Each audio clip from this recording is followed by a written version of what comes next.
Hallo und willkommen zurück bei Laura und Mariano hier im Himalaya. Es hat jetzt noch mehr geschneit in der Nacht. Wir dachten ja, der Schnee schmilzt ein bisschen und wir können dann heute früh weiterfahren. Aber es hat mehr geschneit. Unsere Wasserleitung vom Wassertank ist auch eingefroren. Laura ist auch wieder ein bisschen höhenkrank. Also ist ihr ist ganz schlecht. Und eigentlich wollten wir jetzt gleich weiterfahren.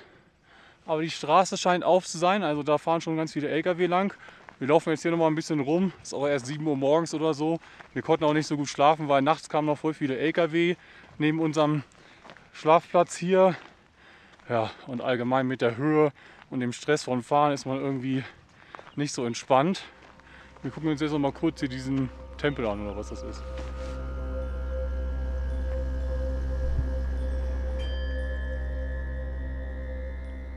Und wir sind übrigens in der Stadt Phang, das ist so auf dem halben Weg nach Leh auf, ich weiß gar nicht wie viel es sind, 4.500 Meter Höhe wieder.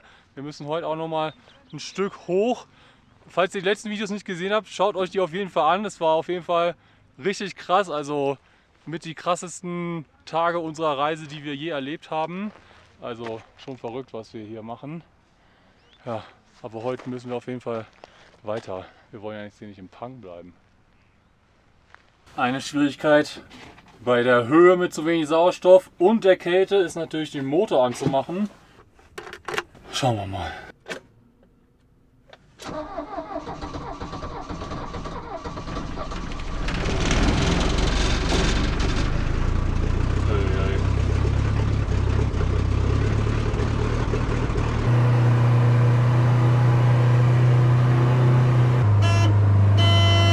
Wir starten natürlich direkt mit Serpentin in den Tag hier. An schlechten Straßen. Oh je.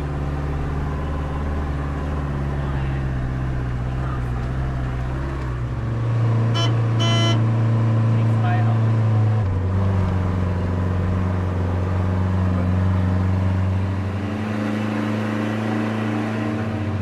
Wow. So viel Schnee. Haben wir euch schon mal gesagt, dass wir nur Sommerreifen haben, weil es für das Auto gar keine Winterreifen oder Allwetterreifen mehr gibt. Aber die Straße ist ja frei, schon okay. Und in Schweden sind wir auch fett durch den Schnee gefahren und in Griechenland.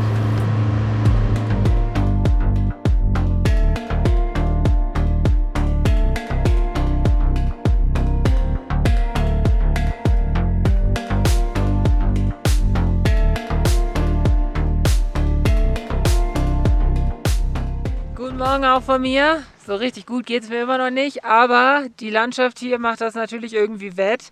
Ich würde sagen, jetzt kann man richtig sagen, wir sind im Himalaya.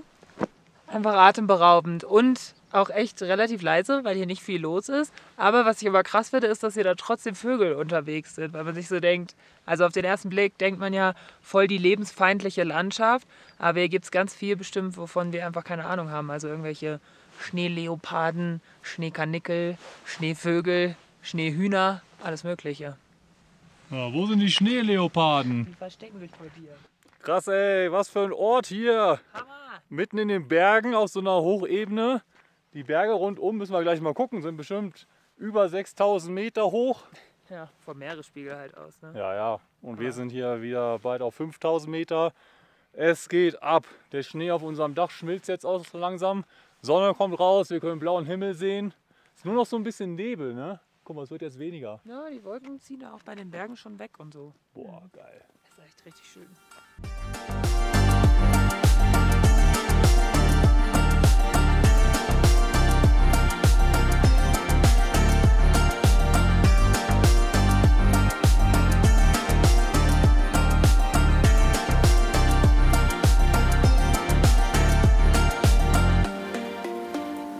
Bin ich jetzt auch der Flight Captain? Vielleicht habt ihr euch ja schon gewundert, warum wir keine tollen Drohnenaufnahmen wie sonst haben, wenn wir so durch krasse Landschaft fahren. Aber erstens war es meist mega windig und zweitens braucht eine Drohne natürlich auch Luft, wie so ein Hubschrauber, um zu fliegen. Und ab 2000 Meter Höhe sagt es, glaube ich, so, Achtung, große Höhe, vorsichtig fliegen. Und ab 3000 Meter oder 3.500 Meter hatten wir echt Probleme, dass sie dann, wenn man zu krass fliegt, dann einfach landet, weil die dann damit nicht mehr klarkommt, weil ja, sie dann nicht so gut fliegen kann. Jetzt sind wir, ich weiß gar nicht, wie hoch wir sind, 4.500, 4.700. Wir versuchen es jetzt einfach mal, gucken, was passiert. Hier ist ja jetzt alles gerade, kann nicht in den Fluss stürzen, also das ist gut. Kalibrieren. Okay. Sag noch nicht, dass es nicht geht, also gucken wir mal.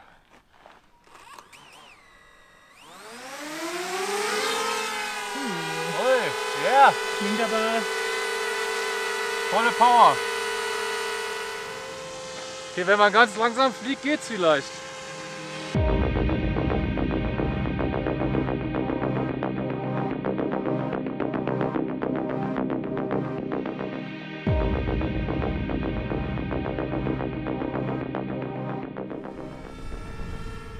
Ja, yeah, es hat geklappt.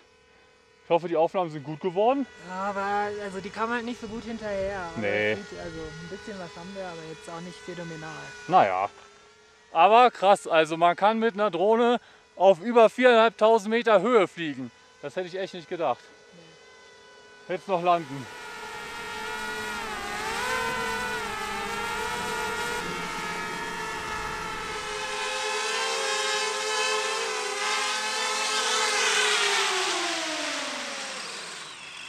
Toll, sie hat es geschafft, Ist immer gut, wenn sie es dann geschafft hat, ne? Hammer. Ist auch mal nervenaufreibend. Ja, ja. Wenn sie weg ist, ist sie weg so. Und ist ja schon die zweite. Ja, eben.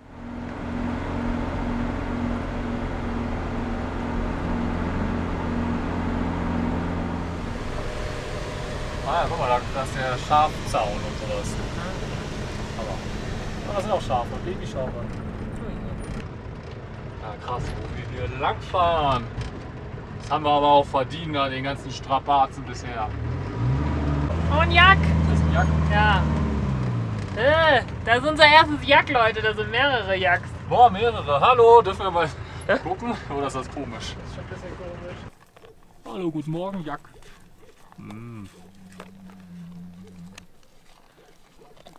Lecker, ne? Okay, die Frau war sehr nett, aber wir konnten uns nicht so gut verständigen. Ja, es war ein bisschen schwer, aber sie war voll interessiert, was wir jetzt gemacht haben. Wir haben jetzt Fotos von den Jacks gemacht.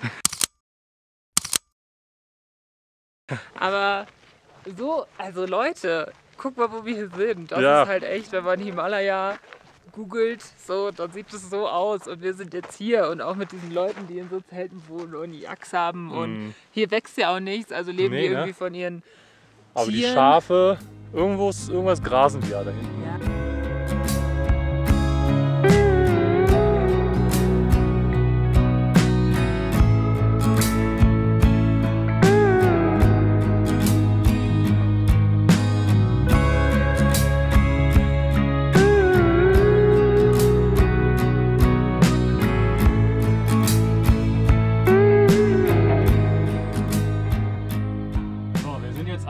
Gabelung angekommen, wo wir uns entscheiden müssen, ob wir hier rechts einen Abstecher machen zu so einem See, 15 Kilometer. Aber müssen wir dann auch wieder hier zur Hauptstraße, um dann weiter nach Leh zu fahren. Und hier sind so lustige Restaurants mit so runden Zelten. Und da ist auch erstmal so eine Tibet-Fahne auf dem Zelt. Toll. Das ist jetzt nicht die erste, die wir sehen, aber eine tibetische und eine indische Flagge gleichzeitig. Oh. Und halt, ja, jetzt gibt es hier so ohne Zelten, wie so Jurten. Ja, geil. Und eine Herde Jacks. Oh. Krass, guck mal, jetzt sind wir wirklich im Himalaya. Ja, voll, es fühlt sich voll so an. Hammer.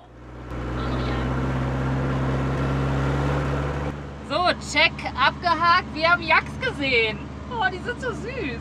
Das sind halt so kleine Kühe, die aber einfach mega viel Fell haben, weil sie halt im hohen Gebirge leben und deswegen so flauschig aussehen, also richtig süß. Und wir haben uns jetzt entschieden, zum See zu fahren. Ja, die Straße sieht ganz gut aus. Ja. Gucken wir mal. Ja, und selbst umdrehen könnte man immer, aber hier ist es so schön, die Landschaft und so. Ja. Also. Wir kommen ja auch nicht nochmal hin. Nee. Never ever. Krass, ey. Es tut jetzt wirklich gerade so gut, wieder schöne Natur zu haben, eine gute Straße zu haben. Jetzt weiß man wieder, warum man sich das alles antut, weil gestern war echt so, ich war so fertig. Ich dachte wirklich, warum machen wir das? Und habe auch mega schlecht geschlafen, weil ich so dachte, oh Gott, morgen müssen wir uns das wieder antun und so. Deswegen voll gut, dass es jetzt heute, drückt uns die Daumen, dass es so bleibt, bisher so entspannt ist.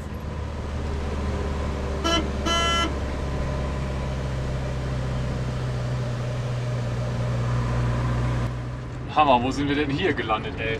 Unglaublich. Als wir in Kathmandu waren, haben wir auch noch mit den anderen kurz überlegt, ob wir da so eine lange Tour durch Tibet machen, also in die Hauptstadt Lhasa und dann so einen mega langen Transit bis nach Kirgisistan. Und ich glaube ja, das sieht genauso aus wie hier. Und man fährt ja ewig lang durch diese Landschaft, außer dass es halt hätte 2000 € gekostet oder noch mehr, wenn wir nicht so viele Autos wären. Also schon richtig gut, wie wir das hier machen. Geil. Hier muss man gar nichts zahlen. Wir sind jetzt in so einem Dorf, Wasser auffüllen. Die Leute sind mega nett. Das ist auch eher so tibetisch. Da oben ist so ein Kloster, das ist 3000 Jahre alt. Ich habe mich gerade mit so einem Mann unterhalten. Und zum See, das ist auch gleich da vorne, da sind wohl ganz viele Vögel und so. Also wir haben echt eine tolle Gegend gefunden. Okay, no problem. Okay, 300 Jahre alt, nicht 3000. Trotzdem alt. Ja. Da oben ist es.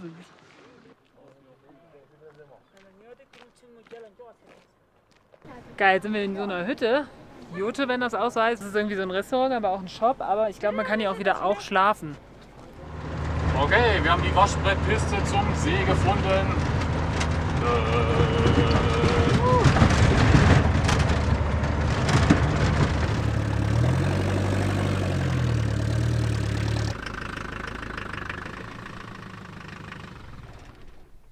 Wow, da weiß man gar nicht, in welche Richtung man sich drehen soll, weil es ein einfach einmaliger, gigantischer, wunderschöner 360-Grad-Blick ist. Richtig schön. Krass, ey. Hammer hier, ey. Krass. Könnte jetzt auch in der Arktis sein, ne? Ja. Aber nee, wir sind in Indien. Muss man sich immer daran erinnern, weil so sieht ja nicht Indien aus. So das typisch Indien. Krass.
Und ich glaube, wir haben jetzt den ruhigsten Ort in Indien gefunden.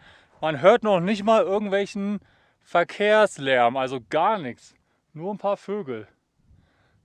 Richtig krass. Hier können wir uns ein bisschen erholen von den letzten Tagen.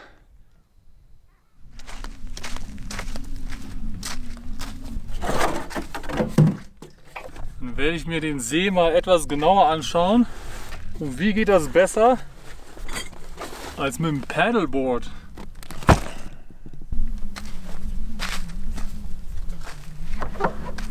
Also es ist gar nicht so kalt hier. Mit der Sonne geht's voll. Allerdings kommt da hinten jetzt etwas schlechtes Wetter. Aber vielleicht schaffe ich es auch noch. Und das Ganze hier ist, glaube ich, auch echt eher so ein Salzsee. Als wir ankamen, dachten wir erst so, oh, das ist noch Schnee. Aber nee, das hier ist alles noch so Salzreste. So, das hatten wir auch schon oft im Iran in den Wüsten.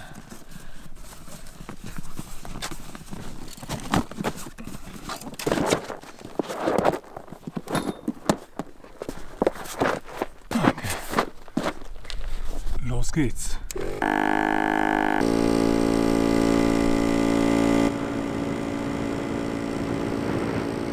Okay, ich glaube, ich muss das verschieben. Ist jetzt übelst stürmisch. Und Und bestimmt regnet es gleich. Uiuiui.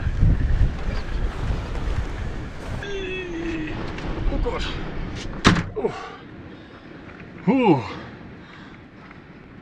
Das ist ja ein krasser Wind.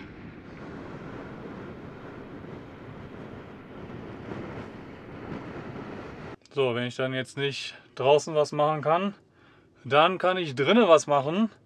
Und zwar ist mir neulich aufgefallen, vom Ladebooster zur Batterie und diese Sicherung, da hatten wir den Ladebooster wohl zu lange an oder ist auf jeden Fall zu heiß geworden. Also ich meine, da gehen halt 25 Ampere durch. Und da ist der Teil echt weggeschmolzen, richtig krass. Aber die Sicherung ist nicht durchgebrannt. Naja, also brauche ich da ein dickeres Kabel. Also das Kabel vom Motor quasi hierher scheint okay zu sein. Ist echt nur dieser Teil, der anscheinend sehr heiß wird. Schon krass, dass das passiert. So, inzwischen ist es endlich ein bisschen windstill hier. Deswegen nutzen wir die Zeit mal, um mal spazieren zu gehen. Nach dem Abendessen. Mir geht es jetzt höhenkrankheitsmäßig auch gerade irgendwie richtig gut. Ich habe das Gefühl, ich bin wieder mehr ich selbst. So, ich habe wieder ein bisschen mehr Energie, habe was Gutes gegessen und kann jetzt richtig hier diese Gegend genießen. Weil, also es ist echt krass. Wir sind ja einfach völlig alleine gerade. Und es fühlt sich so richtig unendlich an. Und es ist einfach echt atemberaubend schön. Und sowas hat man nun mal wirklich nicht in Europa.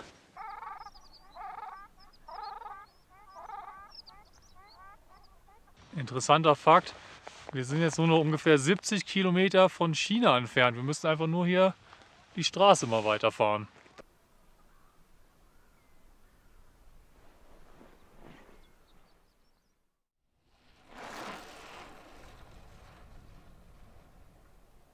An alle, die bei der Tour de France mitmachen, wenn ihr mal ein Höhentrainingslager braucht, dann kommt hierher.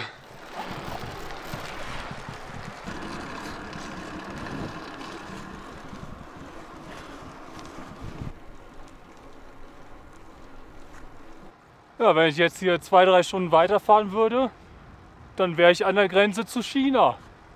Das wäre doch mal hier so ein Nachmittagsausflug.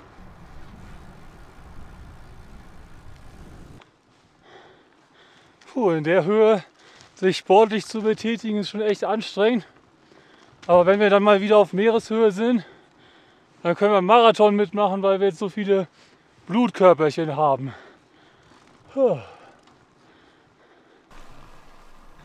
Puh, ich muss auch mal zwischendurch Pausen machen, weil es so anstrengend ist, besonders wenn es jetzt hier bergauf geht, auf der jetzt nicht mehr so guten Straße.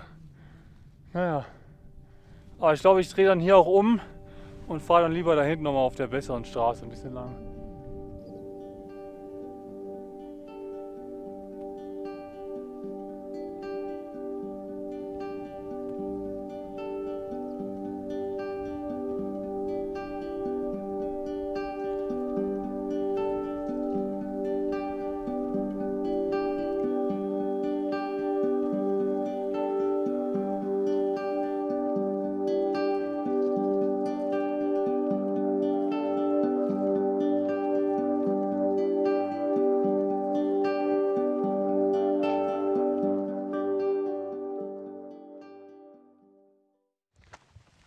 So, den ganzen Tag war schlechtes Wetter, aber jetzt regnet es nicht und es ist nicht windig.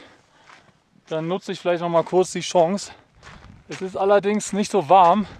Das macht die Kleidungswahl etwas schwierig. Ich habe mich jetzt entschieden für wasserdichte Regenjacke und kurze Hose. Das ist aber matschig hier. Oh je.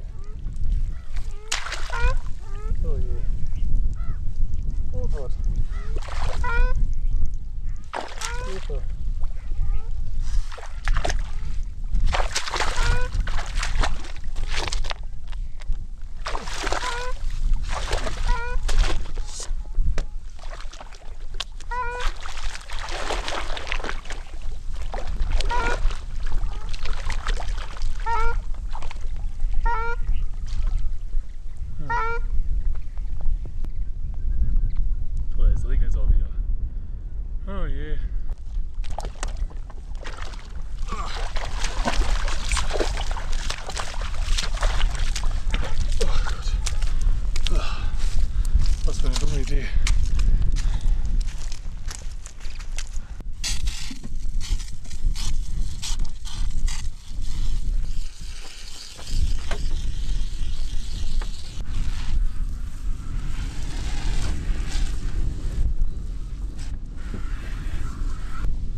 Okay, wir ergreifen jetzt die Flucht. Es hat nämlich geschneit.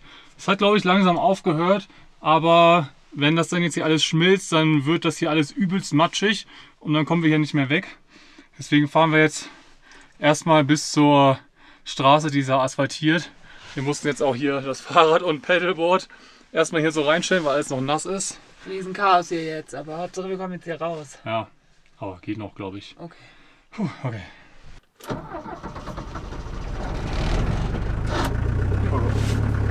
Ja, wir rollen.